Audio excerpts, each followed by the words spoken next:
Good morning my dear students. चलिए आज start करते हैं एक न्यू टॉपिक। टॉपिक का नेम है एरोमेटिसिटी। एरोमेटिसिटी के अंदर से भी आपके CSIR या GATE, NEET and other competitive exam के अंदर क्वेश्चन आस्क किए जाते हैं। नेट के एग्जाम में ये आपको 2 to 4 मार्क के अंदर एक क्वेश्चन इसका रहता है, तो वेटेज लमसम इसका आपको 2% या 1% के लमसम इसका वेटेज देखने को मिलता है। तो चलिए स्टार्ट करते हैं एरोमेटिसिटी, जो बेसिकली हर फील्ड के अंदर बहुत ही इंपॉर्टेंट रहती है।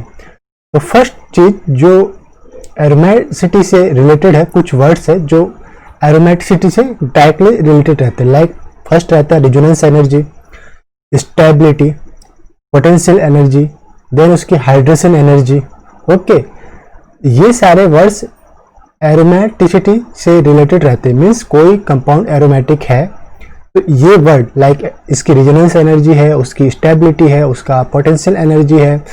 ओके, ये सारे किस टाइप से चेंज होते हैं, इनके बारे में भी हमारे अंदर नॉलेज होनी चाहिए। तो हम स्टार्ट करते हैं first of all resonance energy से। तो देखिए होता है क्या है कि एरोमेटिसिटी होती क्या है। नॉर्मली एरोमेटिसिटी होती है किसी कंपाउंड की एक्स्ट्रा स्टेबिलिटी। नॉर्मल कंपाउंड की तुलना में वो कंपाउंड मोर स्टेबल रहता है। ओके, तो extra stability factor corresponding to cyclic monocyclic molecule is called aromaticity. Okay, अगर हम जो एरोमेटिसिटी का कंसेप्ट आया था वो पहले मोनोसाइकिल के लिए आया था, देन आफ्टर वो स्प्रेड आउट हुआ पॉलीसाइकिल के लिए एंड अदर मॉलिक्यूल के लिए। तो जो इसका जनरेशन पॉइंट है वो रहता है आपका मोनोसाइक्लिक कंपाउंड।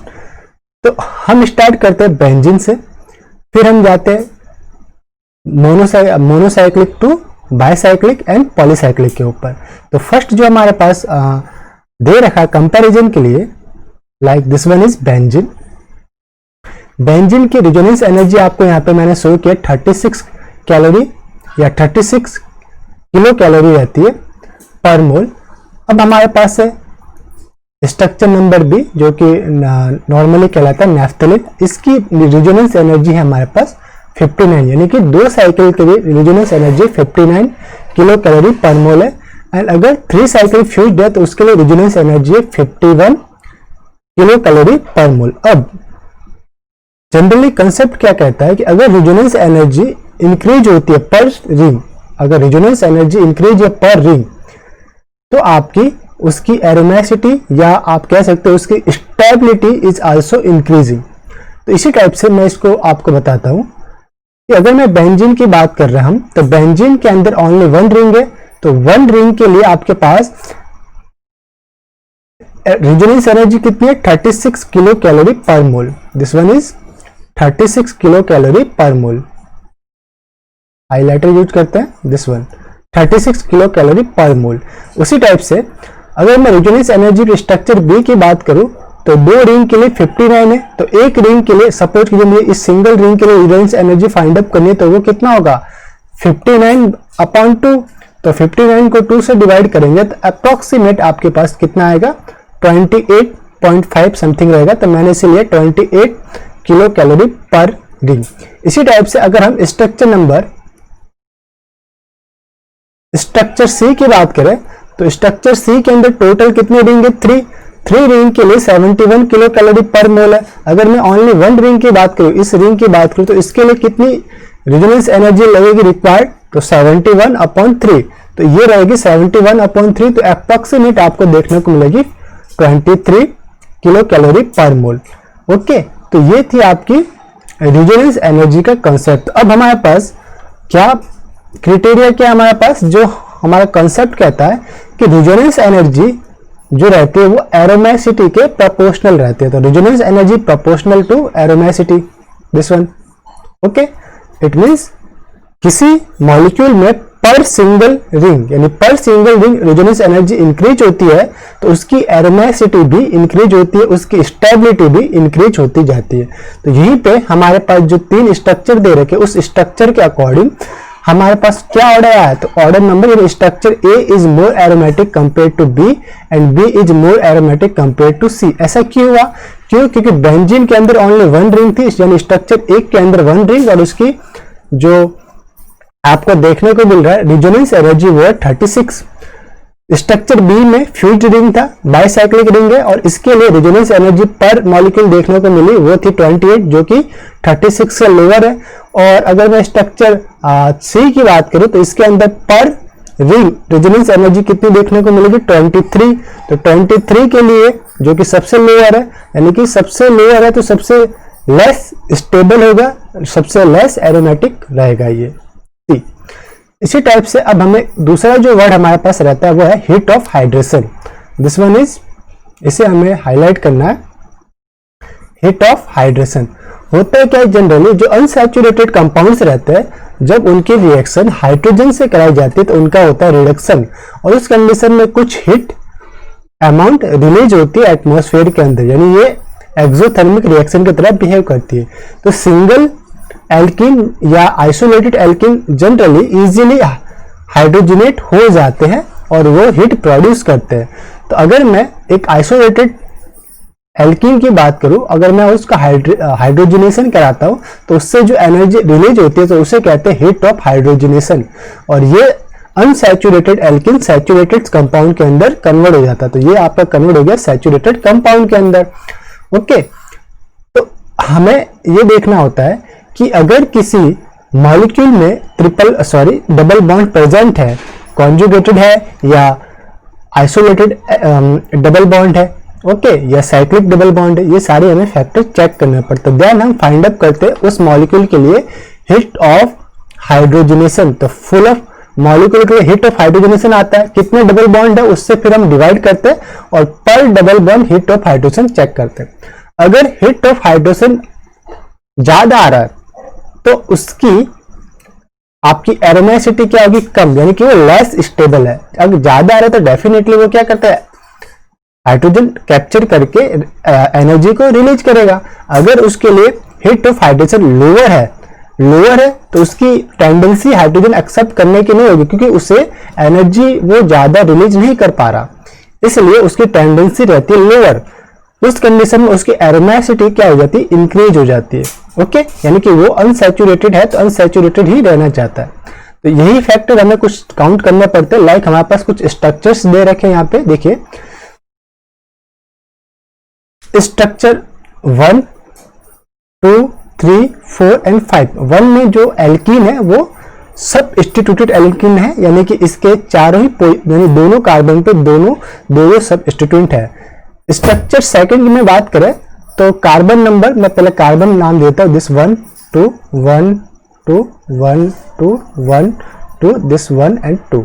अगर मैं स्ट्रक्चर 2 की बात करूं तो 1 नंबर कार्बन पे 2 सब इंस्टीट्यूशन है, 2 के ऊपर 1। इसी तरह स्ट्रक्चर 3 के अंदर 1 एंड 2 पे सिंगल सब इंस्टीट्यूशन प्रेजेंट है। स्ट्रक्चर 2 में 1 एंड 2 पे 1 सब इंस्टीट्यूशन प्रेजेंट है। स्ट्रक्चर 5 के अंदर ओनली फॉर 2 नंबर कार्बन पे 1 सब इंस्टीट्यूशन प्रेजेंट है। तो स्टेबिलिटी ऑर्डर क्या कहता है, stability according to stability order हमारे पास जनरल स्टेबिलिटी ऑर्डर है कि 1 is more stable than 2, 2 is more stable than 3, 3 is more stable than 4 and 4 is more stable than 5। तो ये किस टाइप से पता लगा हमने, ये पता लगा हमने इसकी हीट ऑफ हाइड्रोजनेशन से। तो हीट ऑफ हाइड्रोजनेशन क्या कहता है कि अगर स्टेबिलिटी ऑर्डर जो रहती है वो हीट ऑफ हाइड्रोजनेशन के इनवर्सली प्रोपोर्शनल रहती है। मैं इसे हाईलाइट करता हूं, हीट ऑफ हाइड्रोजनेशन के इनवर्सली प्रोपोर्शनल है आपका स्टेबिलिटी फैक्टर। इट मींस क्या हुआ कि स्ट्रक्चर नंबर 1 के लिए हीट ऑफ हाइड्रोजनेशन लोअर है, इसलिए इसकी स्टेबिलिटी हाई है, this one is high stability. इसी टाइप से स्ट्रक्चर नंबर 2 के लिए हीट ऑफ हाइड्रोजनेशन 1 की तुलना में थोड़ा ज्यादा है, इसलिए सेकंड नंबर पे स्टेबल आ रहा है। इसी टाइप से 3, 4, 5 यानी 5 नंबर की हीट ऑफ हाइड्रोजनेशन हायर है। हम ये यहाँ पे एक बल्कार या स्टेरिक हिंड्रेंस का कंसेप्ट भी यूज कर सकते हैं कि जो एल्किन मोर सब इंस्टीट्यूटेड है वहां पे हाइड्रोजन अप्रोचिंग थोड़ा सा हिंड्रेंस शो करेगा, बल्कारनेस शो करने के कारण इजीली उसका हाइड्रोजनेशन नहीं होगा और वो मोर स्टेबल भी होंगे। तो अब हमारे पास जो रिलेशनशिप जनरेट होती है यहाँ पे उससे देख लेते हैं रिलेशनशिप क्या जनरेट हुई। देखिए aromaticity, this word aromaticity proportional to resonance energy, यानी कि रेजोनेंस एनर्जी की ये प्रोपोर्शनल रहता है। Then after aromaticity proportional to stability, sorry aromaticity proportional to stability, stability की प्रोपोर्शनल है। और aromaticity inversely proportional to potential energy. अगर किसी चीज के, अगर किसी मॉलिक्यूल की पोटेंशियल एनर्जी इंक्रीज हो रही है तो उसकी एरोमेसिटी क्या होगी, लोअर जाएगी। ओके, लोअर जाएगी। इसी टाइप से aromaticity inversely proportional to heat of hydrogenation. It means heat of hydrogenation अगर इंक्रीज हो रही है तो उसकी एरोमेसिटी कम, यानी heat of hydrogenation increase means क्या कि एक डबल बॉन्ड को मतलब सैचुरेटेड कंपाउंड में बदलने पर मोर एनर्जी रिलीज हो रही है तो वो इजीली कन्वर्ट हो जाते हैं, एनर्जी देनी नहीं पड़ रही, एनर्जी रिलीज हो रही है। ओके, इसलिए हमारे पास रहता है हीट ऑफ हाइड्रोजनेशन। तो इन सभी वर्ड को हमें एक साथ को रिलेटेड करना होता है। तो aromaticity proportional to stability, stability proportional to resonance energy, या आप बोल सकते हैं aromaticity proportional to resonance energy. ये तीन चीज हो गई, दिस वन 3 वर्ड्स, इन तीनों को एक साथ याद रख सकते हैं हम। एंड फिर दो चीज है, aromaticity inversely proportional to potential energy and aromaticity inversely proportional to heat of hydrogenation. And heat of hydrogenation या पोटेंशियल एनर्जी किसी मॉलिक्यूल के लिए इंक्रीज होगी, उसके अंदर फिर आपको per double bond heat of hydrogenation find out करना है और फिर कंपेयर करके देखना है। ठीक है, अगर पर double bond heat of hydrogenation increase हो रही है तो उसकी एरोमेसिटी क्या होगी, लोअर, और हीट ऑफ हाइड्रोजनेशन लोअर हो रही है तो एरोमेसिटी अपर जाएगी, यानी बढ़ेगी। इसी टाइप से मैंने एक यहाँ पे कंपैरेटिव स्टडी हम यहाँ पे परफॉर्म करते हैं, देखते हैं दिस वन। देखिए आपके पास एक साइक्लोहेक्सिन है, एक सिंगल बॉन्ड यहाँ पे दे रखा है। इसी टाइप से आपके पास यहाँ पर एक साइक्लिक स्ट्रक्चर के अंदर 1 and 2 डाई इन कॉन्जुगेटेड है, और आपके पास ये जो ये आपके पास 2 डबल बॉन्ड है और आपके पास एक बेंजीन रिंग है, इसके अंदर 3 डबल बॉन्ड है और तीनों आपके पास कॉन्जुगेशन में है। अब यहाँ पे क्या होता है कि अगर फर्स्ट स्ट्रक्चर में नाम देता है उसको A, this one is B, this one is C. अगर मैं ए स्ट्रक्चर की बात कर रहा हूं तो यहाँ पे आइसोलेटेड एल्किन, आइसोलेटेड एल्किन का मैंने हाइड्रोजनेशन करवाया, तो यहाँ पे एंथैल्पी कितनी आपके पास देखने को मिल रही है, 120 किलो जूल पर मोल, यानी कि 120 किलो जूल पर मोल एनर्जी यहाँ पे रिलीज होती है आफ्टर द हाइड्रोजनेशन। अगर मैं बी की बात करूं तो यहाँ पे आपके पास 232 किलो जूल पर मोल एनर्जी रिलीज हो रही है। तो ये एनर्जी 2 डबल बॉन्ड का रिडक्शन होने पे, यानी कि इसका सैचुरेशन होने पे रिलीज हुई। तो पर डबल बॉन्ड यानी एक डबल बॉन्ड के लिए कितनी एनर्जी रिलीज हो रही है वो मैं काउंट कर लेता हूं। तो अगर मैं 1 डबल बॉन्ड के लिए एनर्जी काउंट करूं तो ये आपके पास आएगा for 1 double bond, for 1 double bond आपके पास रहेगी 232 अपॉन 2, 2 1 जा 2, ये आपके पास आएगी 2 1 जा 2, 2 1 जा 2 एंड 6, तो 116 किलो जूल ओके पर मोल। तो जो कि 120 से लोअर है, 116 है ना, 120 बड़ा होता है, 116 छोटा होता है। इसी टाइप से अगर मैं स्ट्रक्चर सी की बात करूं तो इसके अंदर 3 डबल बॉन्ड है। अब इसमें हिट ऑफ हाइड्रोजनेशन ओवरऑल कितनी निकल रही है, इसमें आपको हिट ऑफ हाइड्रोजनेशन देखने को मिल रही है 209।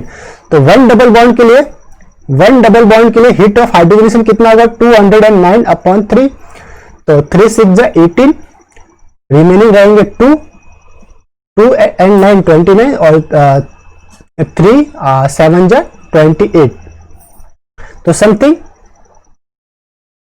67.6 किलो जूल पर मोल एनर्जी आपको पर डबल बॉन्ड के लिए बेंजीन के अंदर देखने को मिलता है। तो हिट ऑफ हाइड्रोजनेशन क्या है इसके अंदर, लोअर है बेंजीन के लिए, बेंजीन के डबल बॉन्ड के लिए हिट ऑफ हाइड्रोजनेशन लोअर है। इसी टाइप से स्ट्रक्चर ए के लिए बात करें तो यहाँ पे आइसोलेटेड डबल बॉन्ड के लिए हिट ऑफ हाइड्रोजनेशन हायर है। तो इसमें मोर एरोमेटिक या मोर स्टेबल कंपाउंड कौन होगा, अगर मैं मोर एरोमेटिक या मोर स्टेबल, अगर स्टेबिलिटी ऑर्डर अगर मैं यहाँ पे पूछूं तो स्टेबिलिटी ऑर्डर आपको according to heat of hydrogenation, heat of hydrogenation. आपके पास क्या आएगा, structure C, structure C is more stable compare to structure B and structure B is more stable compare to structure A. क्यों ऐसा लिखा हमने, क्योंकि स्ट्रक्चर सी के अंदर पर double bond heat of hydrogenation lower है और स्ट्रक्चर ए के अंदर पर double bond heat of hydrogenation higher है, इसलिए लेस स्टेबल है स्ट्रक्चर ए और स्ट्रक्चर सी मोर स्टेबल है। तो ये वर्ड भी हमने यहाँ पे देख लिया। अब हम इसके ऊपर बेस्ड कुछ एरोमेसिटी के जनरल कॉन्सेप्ट को स्टडी कर लेते हैं। मुझे जो वर्ड आपको समझाने थे मैंने समझा दिया। पहला हमने देखा resonance energy, second stability, third heat of hydrogenation and fourth रहता है पोटेंशियल एनर्जी। और पोटेंशियल एनर्जी और हीट ऑफ हाइड्रोजनेशन प्रोपोर्शनल में रहता है। अब इसके ऊपर बेस्ड कुछ कंसेप्ट है एरोमेसिटी का, वो चेक कर लेते हैं और इस देख लेते हैं। दिस वन देखिए,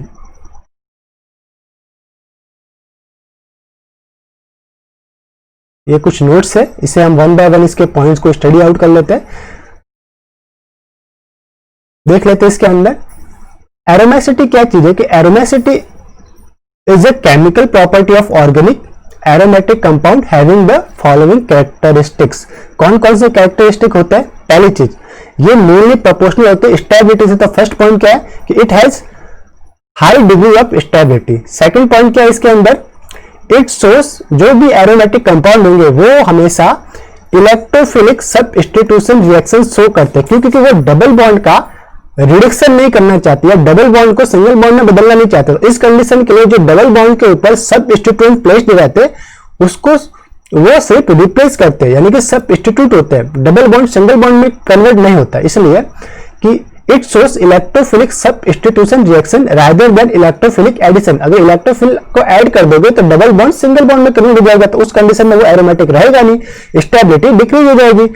इसलिए it shows electrophilic substitution reaction rather than electrophilic addition. It means it does not decolourise bromine water. Bromine water क्या करता है, अगर आपके पास डबल बॉन्ड है उसको सिंगल बॉन्ड के अंदर कन्वर्ट कर देता है, एडिशन रिएक्शन शो करता है। इसी टाइप से जो आपके पास थर्ड पॉइंट है, एरोमेटिक कंपाउंड हमेशा हुकेल रूल को फॉलो करता है। हकेल रूल भी करते हैं, कई जगह इसे हुकेल भी प्रोनाउंस करते हैं, हम इसे हकेल प्रोनाउंस कर रहे हैं। हकेल रूल को फॉलो करता है। अकॉर्डिंग टू हकेल रूल, ठीक, एक साइक्लिक प्लानर, पहली चीज साइकिल होना चाहिए मोनोसाइक्लिक, सेकंड चीज है तो प्लानर होना चाहिए, और थर्ड चीज उसके अंदर जो डबल बॉन्ड है वो कॉन्जुगेटेड होना चाहिए, एंड फोर्थ चीज 4n+2 पाई इलेक्ट्रॉन का रूल वो फॉलो करना चाहिए।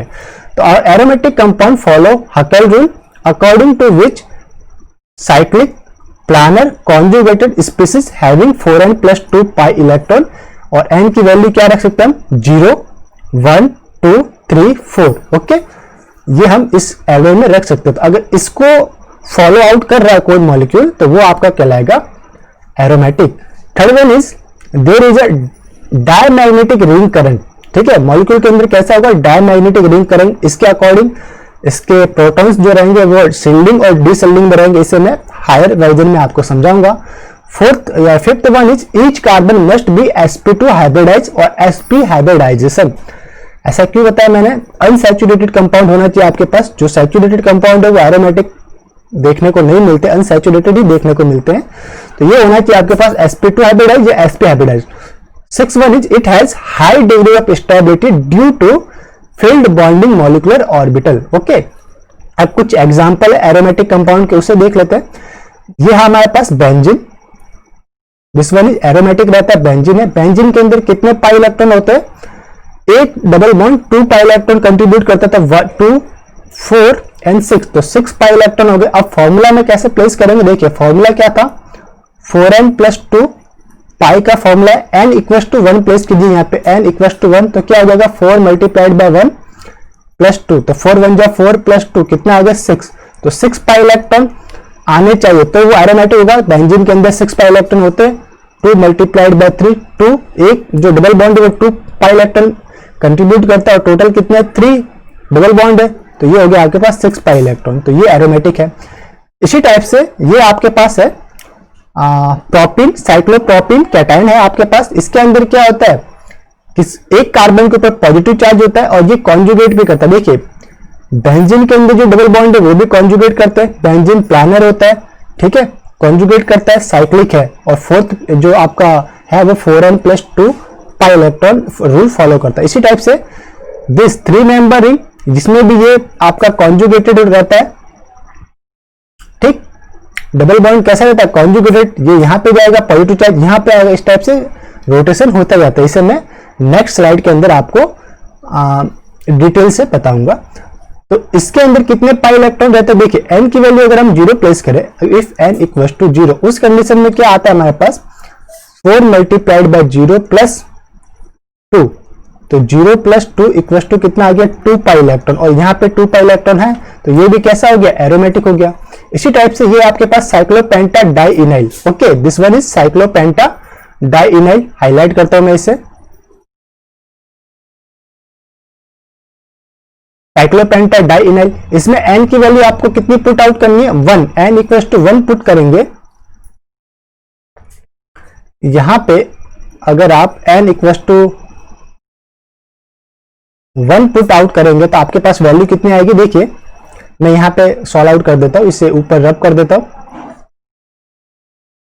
n इक्वल टू 1 के ऊपर 4 multiplied by 1, sorry 4 multiply by 1 plus 2 equal to 4 plus 2 equal to 6 pi electron आ गए।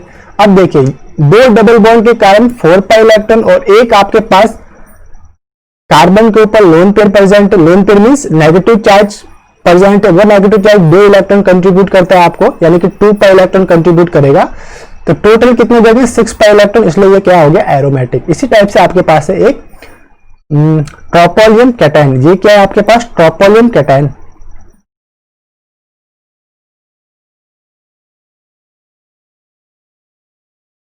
ट्रोपोलियम कैटायन, इसमें कितने डबल बॉन्ड है 1 2 3 डबल बॉन्ड है, 3 2 जा 6, तो 6 पाई इलेक्ट्रॉन होंगे, n की वैल्यू कितनी प्लेस करेंगे हम 1, तो टोटल कितने आएंगे 6 पाई इलेक्ट्रॉन, तो ये भी क्या होगा एरोमेटिक कंपाउंड है। इस टाइप से हम एरोमेटिक कंपाउंड को फाइंड आउट कर पाते हैं। तो ये कुछ जनरल एरोमेटिक कंपाउंड में जनरल रूल्स है जो एरोमेसिटी के अंदर हमें चेकअप करने पड़ते हैं।